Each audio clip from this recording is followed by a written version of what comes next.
সুপ্রিয় শিক্ষার্থীবৃন্দ, মুসলিউজা Yusuf Ali school and কলেজের নবম শ্রেণীর পদার্থবিজ্ঞান ক্লাস থেকে আমি সবাইকে শুভেচ্ছা জানাচ্ছি।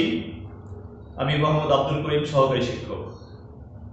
প্রিয় শিক্ষার্থীবৃন্দ, আজকে আমরা পদার্থবিজ্ঞানের প্রথম ক্লাসটি করব।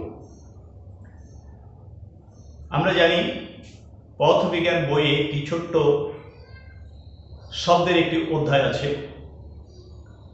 এই অধ্যায়টির নাম গতি।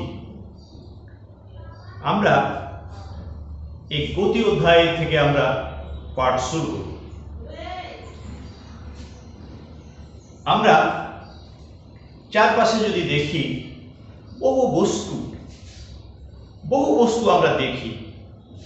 এই বস্তুগুলোর মধ্যে কোনটা আবার এক জায়গায় দীর্ঘক্ষণ অবস্থান করছে, তার অবস্থানে কোনো পরিবর্তন হচ্ছে না। আবার কিছু দেখি যে এটা প্রতি মুহূর্তেই এক স্থান থেকে অন্য স্থানে চলাচল করছে, স্থান পরিবর্তন করছে। আমরা এই বিষয়টাকে আমরা একটু ব্যাখ্যা করার চেষ্টা করব। কিছু বস্তু দেখা যায় যে একটা অবস্থানে আছে, কিছুক্ষণ পর দেখি ওই অবস্থানেই আছে, আরো কিছুক্ষণ পর দেখি একই অবস্থানে আছে। এই ধরনের বস্তুর এই অবস্থানকে আমরা বলবো স্থিতি।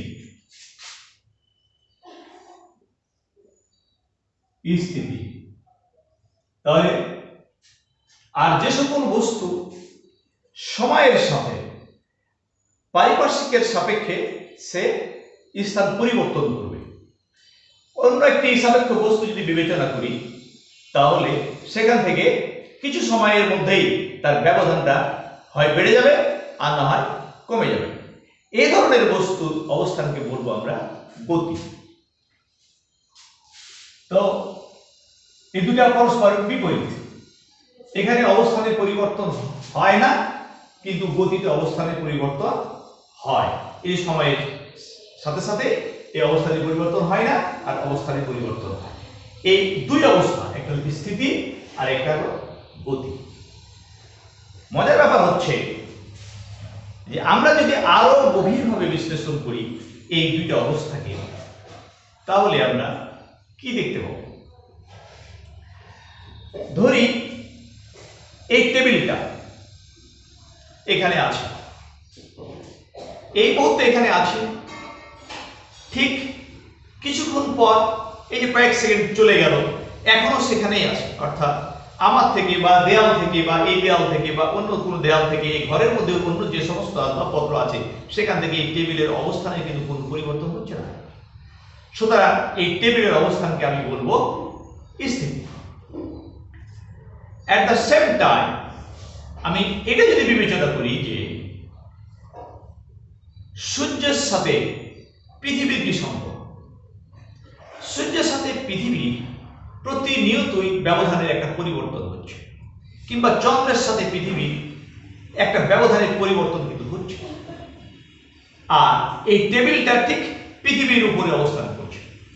কাজেই পৃথিবীর উপরে যত বস্তু আছে সমস্ত বস্তুই কিন্তু সূর্যের সাপেক্ষে প্রতিনিয়ত তাদের অবস্থানের পরিবর্তন ঘটছে। অতএব পৃথিবী গতিশীল, আর পৃথিবীর উপরে যে বস্তুগুলো আছে সেগুলোও কিন্তু সূর্য সাপেক্ষে গতিশীল। আমরা একই সাথে এই টেবিলের গতিকে দুইভাবে আমরা ব্যাখ্যা করলাম। এক, আসবাবপত্রের সাপেক্ষে এই ঘরের মধ্যে যেগুলো আছে তার সাপেক্ষে এটা স্থির, কিন্তু পৃথিবীর বাইরে অন্য কোনো যে বস্তু, যেমন সূর্য, চন্দ্র বা অন্য কোনো গ্রহ, তাদের সাপেক্ষে এই টেবিলের অবস্থা কিন্তু গতিশীল। অর্থাৎ এক মুহূর্তে টেবিলের গতিকে আমরা স্থিতিও বলছি, আবার গতিও বলছি। অর্থাৎ এই গতি আর স্থিতি এই দুটি বস্তু পরম নয়, বা সকল বস্তু সাপেক্ষে আমরা এই টেবিলকে স্থির বলতে পারি না। আবার সকল বস্তুর সাপেক্ষে এই টেবিলের অবস্থানকে আমরা স্থিতিও বলতে পারি না। স্থিতিও বলতে পারি না সকলের সাপেক্ষে, আবার গতিও বলতে পারি না সকলের সাপেক্ষে। অতএব এই শব্দ দুইটা কিন্তু পরমভাবে সত্য নয়।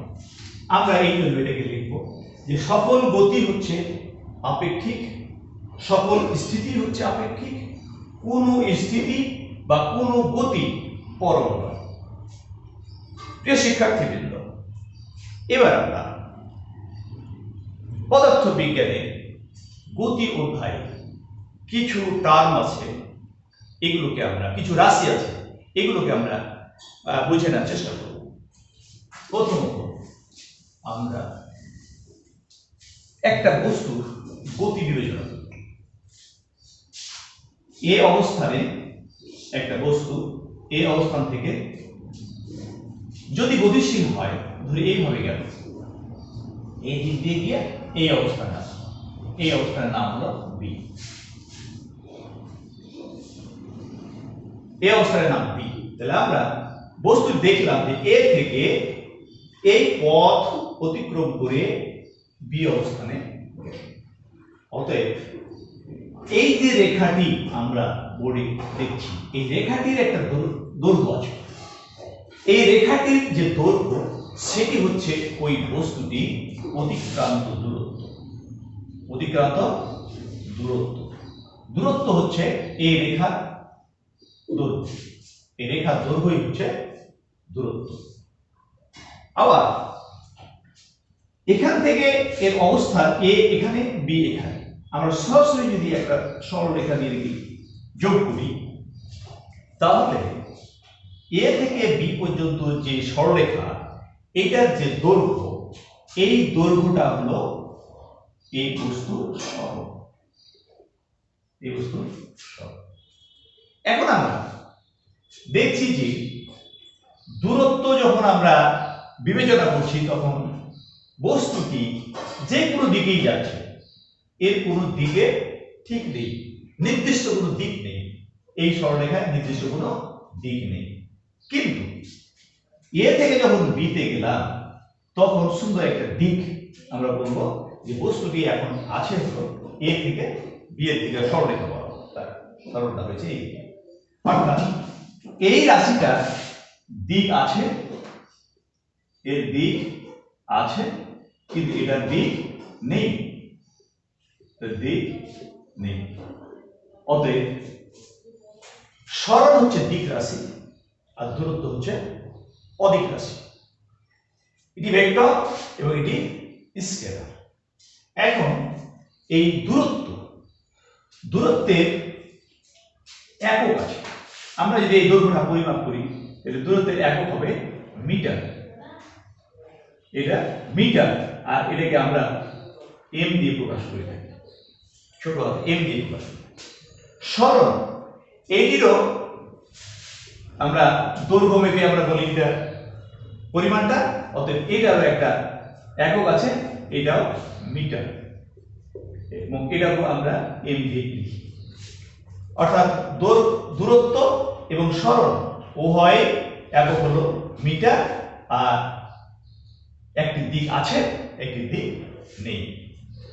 এদের মাত্রা যদি আমরা লিখি, তাহলে দূরত্বের মাত্রা হবে এল, সরলের মাত্রা এল, এই দুটির মাত্রাই এল। এভাবে আমরা সরল আর দূরত্বের একটা তফাৎ এখন আমরা করতে পারবো, একটা দিক আছে আর একটা দিক নেই। এবার আমরা আরেকটি রাশি বিবেচনা করব। ধরে নেই একটা বস্তু এই অবস্থান থেকে ঠিক এই বরাবর বি অবস্থানে গিয়ে থামল, আর এই এ এবং বি এর সরাসরি দূরত্ব হলো ডি, সরাসরি দূরত্ব ডি। এখন আমরা বলতে পারি যে বস্তুটি এ থেকে বিতে তার সরণ ঘটেছে, এ থেকে বিতে তার সরণ ঘটেছে। ধরি এখানে সময় লেগেছে টি সেকেন্ড, সময় লেগেছে টি সেকেন্ড। তাহলে আমরা এভাবে বলতে পারি যে বস্তুটি এ থেকে বি এর দিকে টি সেকেন্ডে অতিক্রান্ত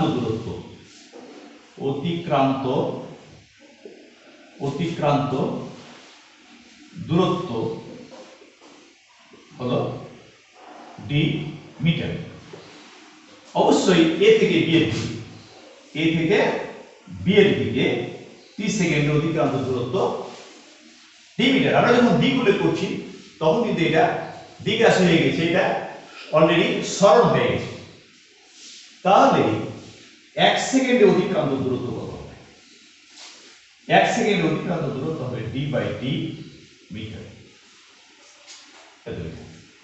আমরা 1 সেকেন্ডে বস্তু কোনো নির্দিষ্ট দিকে যে দূরত্ব অতিক্রম করে তাকে বলবো আমরা বেগ। নতুন একটা রাশি বেগ। তাহলে এই বেগকে আমরা লিখি ভি দিয়ে। তাহলে ভি ইকুয়াল টু হবে 1 সেকেন্ডে অতিক্রান্ত দূরত্ব। 1 সেকেন্ডে অতিক্রান্ত দূরত্ব, তাহলে এখানে 30 সেকেন্ডে অতিক্রান্ত দূরত্ব ডি, 1 সেকেন্ডে অতিক্রান্ত দূরত্ব হলো d/d। তাহলে এই ভি ইকুয়াল টু হলো d/t।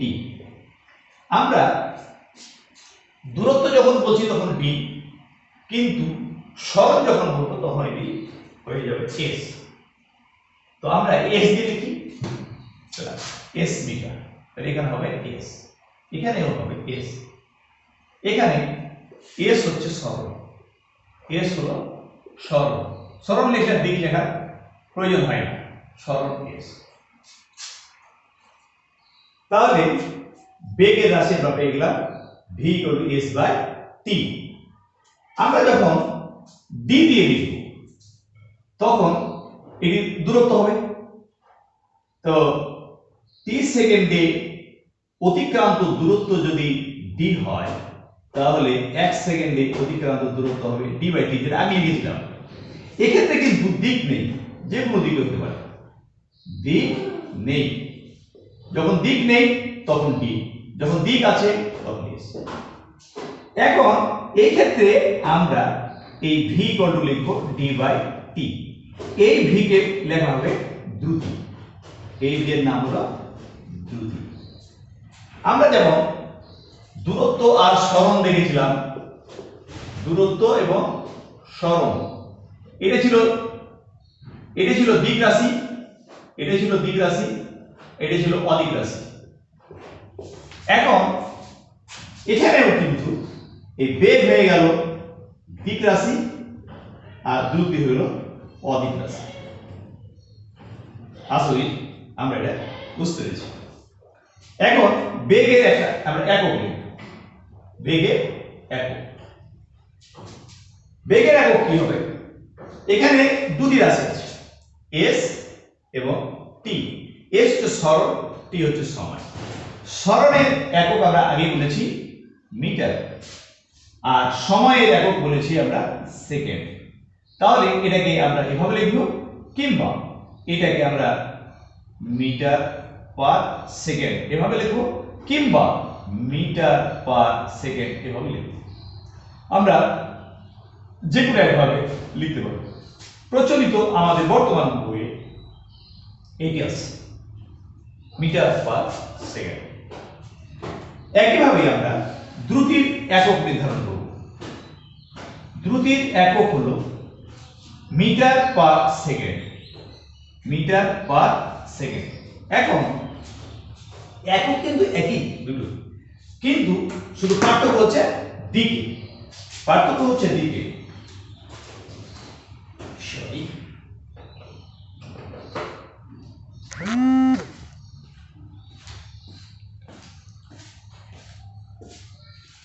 প্রিয় শিক্ষার্থীবৃন্দ, আমরা একক দিয়ে লিখেছি। আমরা যদি এর মাত্রা লিখতে চাই তাহলে মাত্রাটা লিখে দেব। মাত্রা, মিটারের মাত্রা অলরেডি আমরা আগে থেকে জানি। এর সময়ের মাত্রা হলো টি। যেহেতু এটা নেগেটিভ, ওই যে নিচে এতে ভাগ করব, অতএব ইনভার্স থাকবে। তাহলে এটা হচ্ছে বেগের মাত্রা। একইভাবে দ্রুতির মাত্রা একই জিনিস, এর পার টি। প্রিয় শিক্ষার্থীবৃন্দ, আমরা দ্রুতি আর বেগ আমরা এখান থেকে জেনে ফেললাম। এইবার আমরা আরো একটি রাশি সম্পর্কে জানার চেষ্টা করব।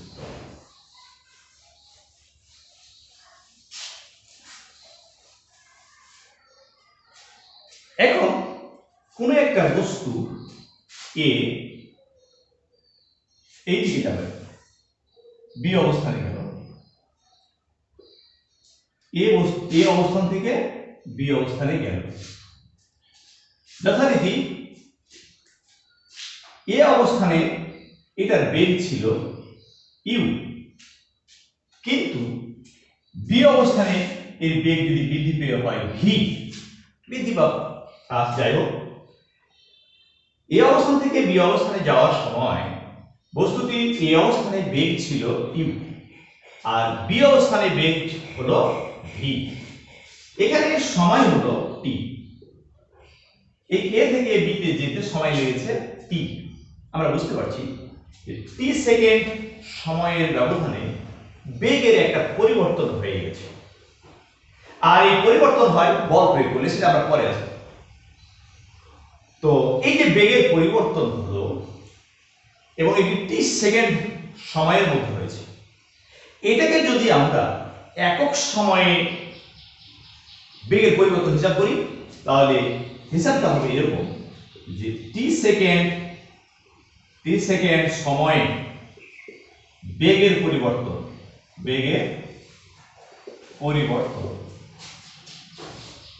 ভি মাইনাস ইউ,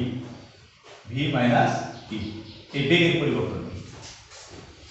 তাহলে 1 সেকেন্ড সময়ে বেগের পরিবর্তন হবে V minus you by T.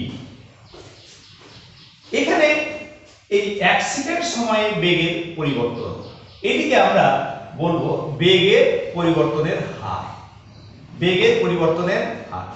পদার্থবিজ্ঞানে এই হার শব্দটি আসলে টি দিয়ে ভাগ করলেই, কোন রাশিকে যদি আমরা টি দিয়ে ভাগ করি তাহলে ওই রাশিটা হার হয়ে যায়।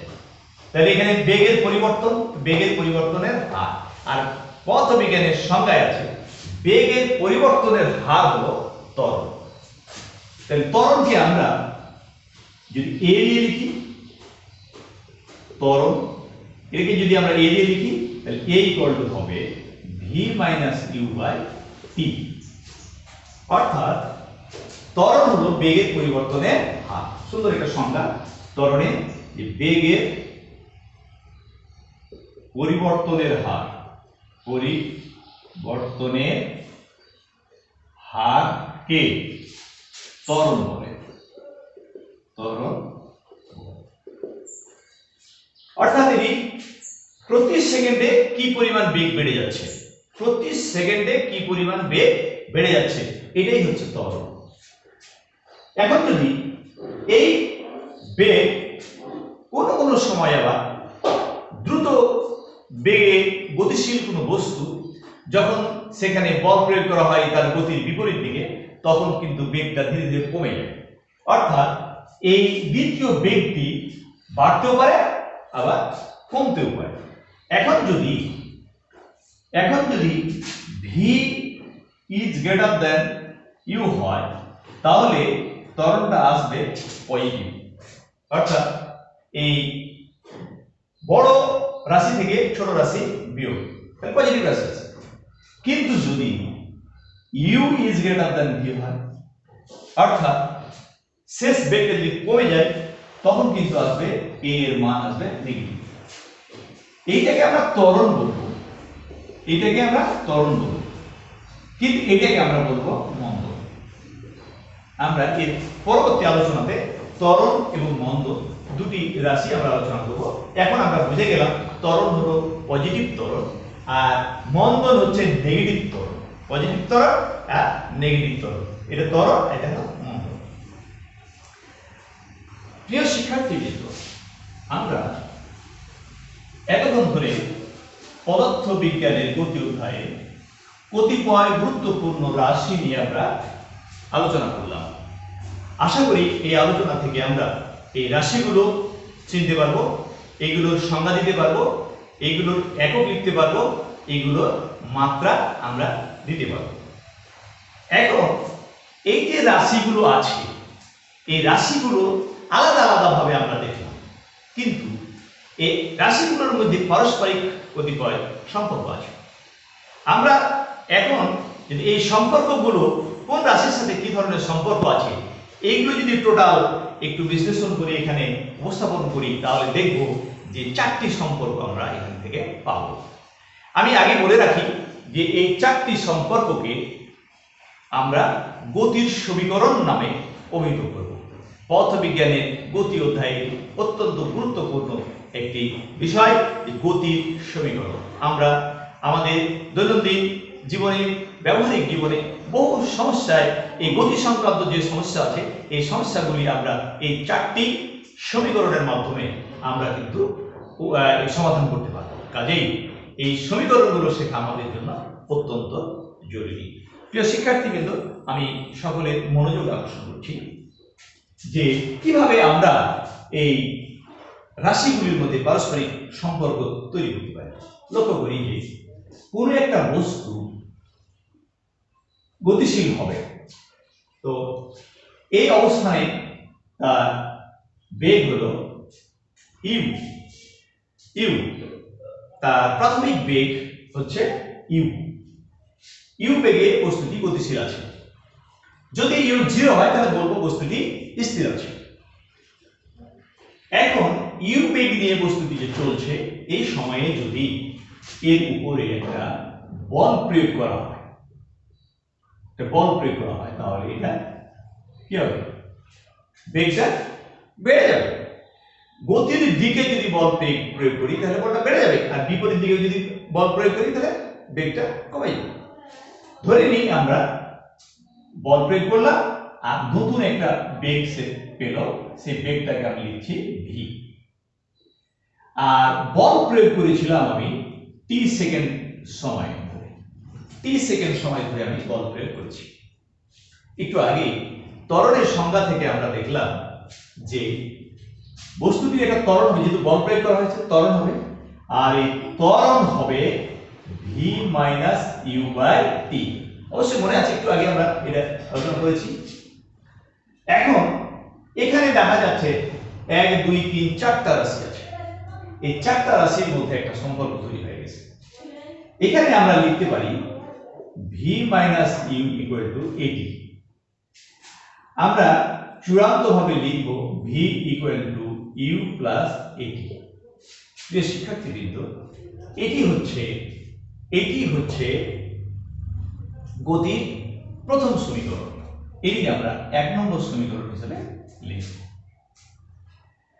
এখন আমরা আরো একটি সমীকরণ আমরা দিব, সেটি হলো এই দূরত্বটা যদি, অতিক্রান্ত দূরত্বটা যদি s হয়, অর্থাৎ বস্তুটির সরণ যদি ঘটে s ওই টি সেকেন্ড সময়, তাহলে এই s এর সাথে আদি বেগ, শেষ বেগ আর সময়ের একটা সম্পর্ক আছে।